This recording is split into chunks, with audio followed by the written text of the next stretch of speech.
Welcome to the Slop Farm. Enjoy the video. You start by preparing only what's essential and then begin immediately. Open Smash and choose Send or Create Link, drag your files or a folder into the window. Make sure to check the total size limit so transfers don't fail. Once done, set an expiration and optional password.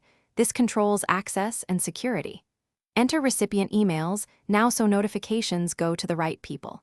These first actions establish permissions and timeline, which prevents retries later and keeps the transfer organized.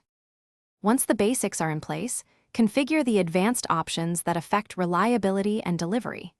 You should enable password protection and write a short custom message so recipients know the contents. This improves security and clarity. Next, choose Upload Quality or enable Accelerated Transfer if available to speed large files, and adjust bandwidth limits to avoid network congestion. Add multiple recipients and verify email formatting to prevent bounced alerts, because correct addressing is often the difference between success and confusion. You finalize by clicking Send or Create Link, then copy and paste the generated link into any extra messages you prefer.